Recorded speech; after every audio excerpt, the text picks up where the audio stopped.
మీ మోకాల నొప్పులకు ఎటువంటి సర్జరీ లేకుండా ఎపియాన్ పెయిన్ క్లినిక్ అందిస్తున్న అత్యాధునిక చికిత్స. Welcome to Suman TV. నేను మానస. గత కొన్ని రోజులుగా చూస్తూ ఉన్నాము, ప్రపంచవ్యాప్తంగా కోవిడ్ కేసెస్ పెరుగుతున్న వేళ ఇప్పుడు కొత్త వేరియంట్ JN.1 అని చెప్తున్నారు. మరి ఈ JN.1 ప్రభావం ఏ విధంగా ఉంటుంది, ఎవరిపైన ఎక్కువ ప్రభావం ఉంటుంది అనే విషయాలు మనం తెలుసుకుందాం. అలాగే ఎలాంటి జాగ్రత్తలు తీసుకోవాలి అనే విషయాలు కూడా తెలుసుకుందాం. మనతో పాటు ఉన్నారు senior pulmonologist doctor V Ramana Prasad గారు. వారితో మాట్లాడదాం. రమణ ప్రసాద్ గారు, నమస్తే అండి.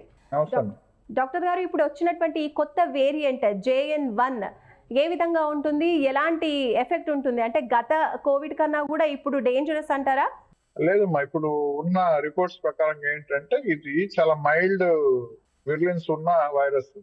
సో దీనివల్ల ఏంటంటే ముందులాగా మనకి పాండమిక్ వచ్చే అవకాశాలు చాలా తక్కువగా కనిపిస్తున్నాయి. ప్రస్తుతానికైతే ఏంటంటే చాలా లిమిటెడ్ గానే దీని ఎఫెక్ట్ ఉండబోతూ ఉంటుంది అనమాట. సో సర్వసాధారణంగా ఏదైతే వైరల్ ఇన్ఫెక్షన్ మనకి ఇప్పుడు influenza A, influenza B, swine flu, respiratory syncytial virus already మనకి ఎన్విరాన్మెంట్ లో ఉన్నాయి. ఇప్పుడు ఇది కూడా ఒకటి యాడ్ అయింది అనమాట. దానికి స్ప్రెడ్ అనేది ఎక్కువగా జరుగుతోంది. అలాగే కొన్ని డెత్ కేసెస్ కూడా మనం చూస్తూ ఉన్నాం. కాబట్టి ఎలాంటి జాగ్రత్తలు తీసుకోవాలంటారు? అంటే ముఖ్యంగా మనం ఇక్కడ గమనించాల్సింది ఏంటంటే ప్రతి సంవత్సరం మనకి ఈ సీజన్ లో ముఖ్యంగా వాతావరణం మారే టైంలో ఎండాకాలం నుంచి వానాకాలంకి వెళ్ళేటప్పుడు సడన్ గా ఇలా చల్లగాలు వచ్చినప్పుడు ఏంటంటే వాతావరణంలో వైరల్ ఇన్ఫెక్షన్స్ చాలా ఎక్కువ అవుతాయి. సో ఈసారి ఏంటంటే ఉన్న వాటితో పాటు మళ్ళీ ఈ కోవిడ్ ఈ వైరస్ నేనున్నానంటూ వచ్చిందనమాట. బట్ మనం ఎక్కువ శాతం గమనిస్తే మైల్డ్ సిమ్టమ్స్ ఉన్నాయి. గొంతు నొప్పి, జలుబు, 101, 102 టెంపరేచర్, బాడీ పెయిన్స్, ఇలా సర్వసాధారణంగా ఏదైతే వైరల్ ఇన్ఫెక్షన్ సిమ్టమ్స్ ఉంటాయో దీనికి ఇప్పుడు అలానే ఉన్నాయి. కానీ మీరు అన్నట్టుగా డెత్స్ ఏవైతే కొన్ని జరిగినాయో ఇవన్నీ ఏంటంటే ఆల్రెడీ వాళ్ళు కో ఎగ్జిస్టింగ్ ప్రాబ్లమ్స్ తో బాధపడే వాళ్ళు, ఇమ్యూనిటీ తక్కువ ఉండే ప్రాబ్లమ్స్ లో ఇంకా డయాబెటీస్ కావచ్చు, కిడ్నీ డిసీజ్ కావచ్చు, లివర్ డిసీజ్ కావచ్చు, ట్రాన్స్ప్లాంటేషన్ అయిన వాళ్ళు కావచ్చు, పెద్ద వయసు వారు, ఎవరికైతే ఇమ్యూనిటీ పవర్ తక్కువ ఉంటుందో వాళ్ళల్లో ఏంటంటే ఎనీ నార్మల్ వైరస్ ఇన్ఫెక్షన్ న్యూమోనియాగా మారినట్టే వాళ్ళలో ఇది కొంచెం ఇబ్బంది కలిగించవచ్చు అనమాట. అంతేగాని మిగతా వాళ్ళతో పోలిస్తే, మిగతా లాస్ట్ ఇయర్ తో పోలిస్తే మనకి ఆ కోవిడ్ సీజన్ లో వచ్చిన ఇబ్బందులు అయితే ఈసారి మనం చాలా తక్కువగానే ఎక్స్పెక్ట్ చేస్తూ ఉన్నాం.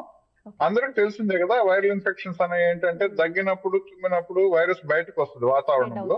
ఇప్పుడు తప్పనిసరిగా మాస్క్ ధరించడం, సోషల్ డిస్టెన్స్ పాటించడం, ఎక్కువ మంది జనాలు గుమికూడిన ప్రదేశాలకు వెళ్లకుండా ఉండడం, at the same time hand sanitization చేసుకొని ఎవరైతే ఇప్పటి వరకు వ్యాక్సినేషన్ వేసుకోకుండా ఉన్నారో వాళ్ళు మళ్ళీ వ్యాక్సినేషన్ తీసుకోవడం మంచిది.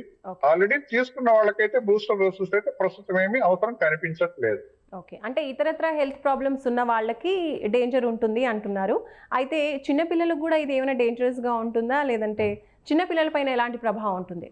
ప్రస్తుతానికైతే మనకి లాస్ట్ టైం కూడా మనం గమనించాము, కోవిడ్ చిన్నపిల్లల్ని ఏ రకంగా ఇబ్బంది పెట్టలేదు. అలానే ఈసారి కూడా చిన్నపిల్లల్లో పెద్ద ప్రభావం ఇదేం చూపించదు. ఎవరికైతే రెసిస్టెన్స్ పవర్ తక్కువ ఉందో, ఇమ్యూనిటీ పవర్ తక్కువ ఉందో, కోమార్బిడ్ కండిషన్స్ తో బాధపడుతున్నారో వాళ్ళు మాత్రం డెఫినెట్ గా కొంచెం జాగ్రత్తగా ఉండాల్సిన సమయం ఇది. ఓకే, ఇప్పుడు ఉన్నటువంటి JN.1 వేరియంట్ ఎలాంటి ప్రభావం చూపిస్తుంది బాడీ పైన? ఎక్కువగా ఏ బాడీ పార్ట్స్ పైన ఇది ఎఫెక్ట్ ఉండే అవకాశం ఉండొచ్చు? ఇవన్నీ గాలిలో వాతావరణంలో ఉంటాయి కాబట్టి మనం పీల్చినప్పుడు రెస్పిరేటరీ ట్రాక్ట్ లోపలికి వెళ్ళినప్పుడు ఏదో అప్పర్ రెస్పిరేటరీ కానీ లోయర్ రెస్పిరేటరీ ట్రాక్ట్ కానీ ఇది ఇన్ఫెక్ట్ చేయొచ్చు. సాధారణంగా ఏంటంటే జలుబు, తుమ్ములు, గొంతు నొప్పి, జ్వరం అక్కడితో ఆగిపోతుంది. కొంతమందిలో ఏంటంటే బాడీ పెయిన్స్, లూజ్ మోషన్స్ కూడా రావచ్చు.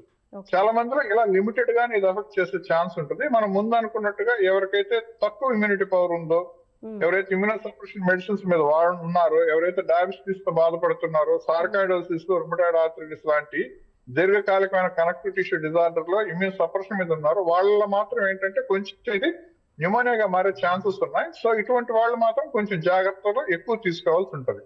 ఓకే డాక్టర్ గారు, ఇప్పుడు JN.1 వేరియంట్ కోవిడ్ వచ్చిన వాళ్ళు ఇప్పుడు 2 తెలుగు రాష్ట్రాల్లో కూడా విస్తరిస్తుంది కాబట్టి ఒకవేళ కోవిడ్ వస్తే గనక ఎలాంటి జాగ్రత్తలు తీసుకోవాలి అండ్ ఎలా ఉండాలి? లాస్ట్ టైం లాగా ఒక రూమ్లోనే ఉండడం ఇలా జాగ్రత్తగా ఉండాలి అంటారా, లేదంటే ఇప్పుడు కొంచెం ప్రభావం తక్కువగా ఉంది కాబట్టి పర్వాలేదంటారా? ఎవరికైతే వైరల్ ఇన్ఫెక్షన్ వస్తుందో అది ఏదైనా కావచ్చు, కోవిడ్ కావచ్చు, ఇన్ఫ్లుయెన్జా A కావచ్చు, ఇన్ఫ్లుయెన్జా B, స్వైన్ ఫ్లూ, వీళ్ళు ఏంటంటే తప్పనిసరిగా వాళ్ళని ఐసోలేట్ చేసుకోవాలి. ఎందుకంటే వాళ్ళ వల్ల వాళ్ళ ఫ్యామిలీలో మిగతా మెంబర్స్ కూడా అఫెక్ట్ అయ్యే ఛాన్స్ ఉంటుంది. అట్ ది సేమ్ టైం సొసైటీలో మిగతా వాళ్ళకి కూడా వీళ్ళు ఇన్ఫెక్ట్ చేసే ఛాన్స్ ఉంటుంది. సో సెల్ఫ్ ఐసోలేషన్ అనేది మస్ట్ అండ్ మ్యాండేటరీ. వాళ్ళ గురించే కాకుండా వాళ్ళ ఫ్యామిలీ మెంబర్స్ అలానే సొసైటీలో మిగతా వాళ్ళ కొరకు తప్పనిసరిగా చేయాలి. ఇది చాలా వరకు ఏంటంటే మైల్డ్ గా ఉంటది కాబట్టి డాక్టర్ సంబంధించి దానికి సంబంధించిన యాంటీవైరల్ మెడికేషన్స్ తీసుకోవడం, సిమ్టమాటిక్ ట్రీట్మెంట్ తీసుకొని ఒక 3 to 5 days కానీ ఐసోలేషన్ లో ఉంటే జనరల్ గా ఏంటంటే దీని ఎఫెక్ట్ ఎక్కువ లేదు కాబట్టి 5 days తర్వాత maximum with in 1 week they can go back to work again. Okay, ఇప్పుడు వ్యాక్సిన్ గతంలో తీసుకున్న వాళ్ళపైన దీని ప్రభావం ఉంటుందంటారా? అంటే మనకున్న పెద్ద అడ్వాంటేజ్ ఏంటంటే మనం COVID-1, COVID-2, COVID-3 వేవ్స్ లో ఆల్మోస్ట్ అందరం ఎఫెక్ట్ అయిపోయాం. సో అందరికి పాజిటివ్ వచ్చినా ఆ టెస్ట్ రాకపోయినా కానీ ఆల్మోస్ట్ అందరూ ఎఫెక్ట్ అయ్యారు. సో మనకి ఆల్రెడీ న్యాచురల్ ఇమ్యూనిటీ ఉంది. దాంతో పాటు ఏంటంటే 2 వ్యాక్సిన్స్ తీసుకున్నాం, దాని తర్వాత బూస్టర్ కూడా తీసుకున్నాం. సో అంటే ఆల్మోస్ట్ మనం ఫుల్లీ వ్యాక్సినేటెడ్. చాలా వరకు ఏంటంటే మన ఇమ్యూనిటీ చాలా బాగుంటది అనమాట ఈ వైరస్ కి అగెనిస్ట్ గా. సో ఇప్పుడు కొత్తగా మనం మళ్ళీ వ్యాక్సిన్స్ తీసుకోవాల్సిన అవసరం అయితే ఏమి ఉండదు. ఎవరైతే వ్యాక్సిన్స్ తీసుకోలేదో లాస్ట్ టైం మిస్ అయ్యారో వాళ్ళు మాత్రం వ్యాక్సిన్ తీసుకోవడం బెటర్. ఓకే, సో గతంలో తీసుకుని వాళ్ళు ఇప్పుడు మళ్ళీ వ్యాక్సిన్ తీసుకుంటే బెటర్ అని చెప్తున్నారు. తీసుకోవడం బెటర్.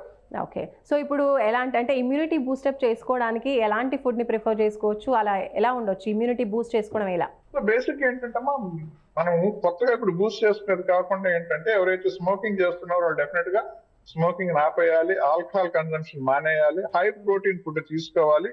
ముఖ్యంగా ఈ చల్లని వాతావరణంలో తిరగకుండా ఎక్కువ జనసమర్థమైన ప్రదేశాలను అవాయిడ్ చేయడము, హ్యాండ్ హైజీన్, సోషల్ డిస్టెన్స్ పాటించడం చాలా ముఖ్యం. అలానే ఇక్కడ ముఖ్యంగా గుర్తు చేసుకోవాల్సింది ఏంటంటే ఇది వైరల్ ఇన్ఫెక్షన్స్ సీజన్ ఇంకా రాబోయేదంతా. ఆల్రెడీ మనకి ఏంటంటే కోవిడ్ వ్యాక్సిన్స్ లాగానే ముందు ఇన్ఫ్లుయెన్జా వ్యాక్సిన్ అనేది అవైలబుల్ ఉంది, అది ప్రతి సంవత్సరం తీసుకోవాలి. అలానే న్యూమోకాకల్ వ్యాక్సిన్స్ అని కూడా 2 అవైలబుల్ ఉన్నాయన్నమాట. 13 వేరియంట్ అలానే 23 వేరియంట్. దాన్ని కూడా డాక్టర్ని సంప్రదించి ఆ వ్యాక్సిన్స్ కూడా తీసుకుంటే అడల్ట్ ఇమ్యునైజేషన్ ఇటువంటి వ్యాధులను బాధపడకుండా అలానే న్యూమోనియాగా రూపాంతరం చెందకుండా కూడా మనల్ని మనం కాపాడుకోవచ్చు. ఓకే, గతంలో కోవిడ్ వచ్చిన వాళ్ళు అంటే చాలా మందికి కోవిడ్ వచ్చింది కాబట్టి ఆ వ్యాక్సిన్స్ తీసుకున్నాము, అలాగే కొంచెం స్ట్రాంగ్ అయ్యాము అని కూడా చెప్తున్నారు కదా, ఇమ్యూనిటీ పవర్ కూడా పెరిగింది అంటున్నారు. సో గతంలో వచ్చిన వాళ్ళకి మళ్ళీ ఇప్పుడు కోవిడ్ వచ్చే అవకాశం తక్కువగా ఉంటుందంటారా?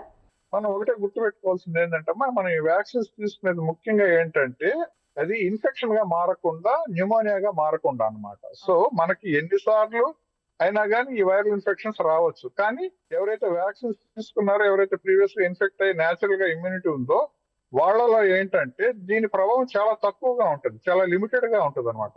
మైల్డ్ సింటమ్స్ వచ్చి వాటికి అవే తగ్గిపోయే ఛాన్సెస్ మిగతా వాళ్ళతో పోలిస్తే వీళ్ళలో చాలా ఎక్కువగా ఉంటుంది. Right, thank you so much Ramana Prasad గారు.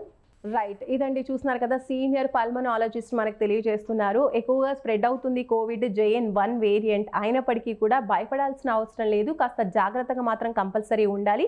గతంలో కోవిడ్ వ్యాక్సిన్స్ తీసుకొని వాళ్ళు మాత్రం కంపల్సరీ వ్యాక్సిన్స్ తీసుకోవాలి. అండ్ అలాగే ఇమ్యూనిటీ పవర్ని ఇంప్రూవ్ చేసుకుంటే కనుక ఇప్పుడు కోవిడ్ వచ్చినా కూడా ఎలాంటి ప్రాబ్లం ఉండదు, అండ్ కోవిడ్ కూడా స్ప్రెడ్ అయ్యే అవకాశం చాలా తక్కువగా ఉంటుందని తెలియజేస్తున్నారు. చూస్తూనే ఉండండి సుమన్ టీవీ. నమస్తే.